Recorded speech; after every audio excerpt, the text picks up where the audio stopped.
Hello all. Today we are going to see a question from GATE 2017 Mechanical Paper 2, question number 37. So you are being given principal stresses at some point of a machine component as this. So you have sigma 1, sigma 2 and sigma 3, all the principal stresses. So for that particular material, yield strength is also given. So you're supposed to find the factor of safety considering the maximum shear stress theory.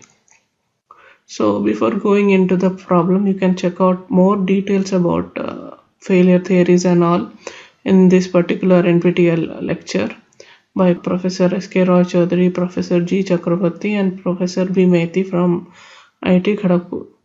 So let's go ahead with the problem. So before going into the problem, we should know that according to maximum shear stress theory, so the stresses in the component should not exceed according to this particular formula, that is the shear stress. Maximum shear stress should not exceed this. Once it exceeds, the component will fail. So let's go ahead and see how to apply this into our problem. So now what are we given? Let's see sigma 1 60 MPa. So I'm not writing the unit now. Sigma 2 5 MPa and sigma 3 which is minus 40. So important thing to notice is the signs are really important in this particular cases. Okay, so because you have to differentiate between what is tensile and what is compressive, so we need the sign. Okay, so now let's find what is the maximum shear stress.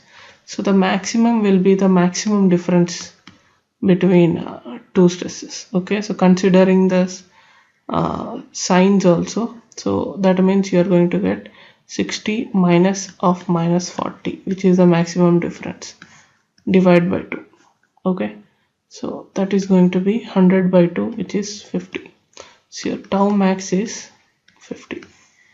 Okay, so identifying this particular value is the important point here. So now let's use this. Now you are given that its yield strength is 200 MPa.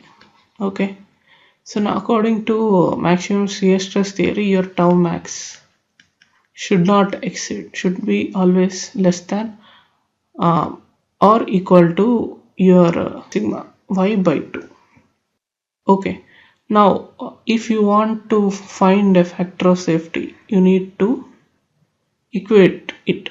Okay, so tau max is equal to sigma y by 2.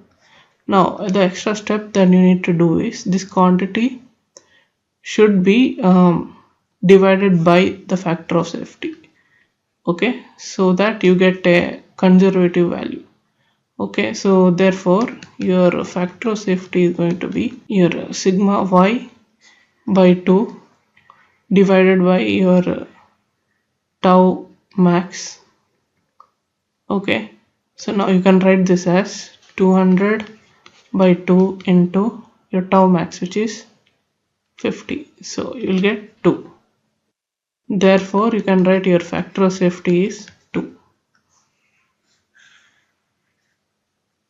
Okay, so let's check out the option. So you can see that your option B is the answer. Okay, so the important point is, why did we take here divided this number, why did we use this particular form? So let's just understand it a little bit. So now your left hand side tau max that we calculated, it is something which the material is going to undergo. Okay, this is what it is going to undergo. Okay, and this is your left hand side.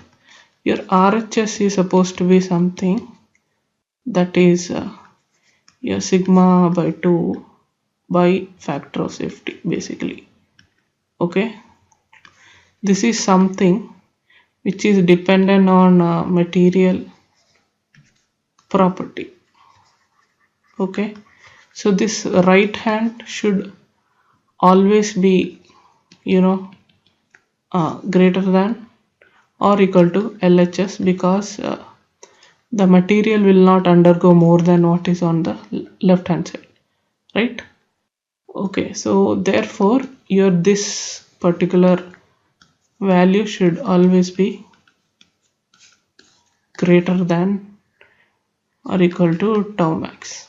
Okay, now if your factor of safety is 1, that means automatically it will satisfy. Okay, and if your factor is safety is anything other than 1 also, this should satisfy. Therefore that's why we are keeping here factor of safety. So I hope you understood this problem. Thank you.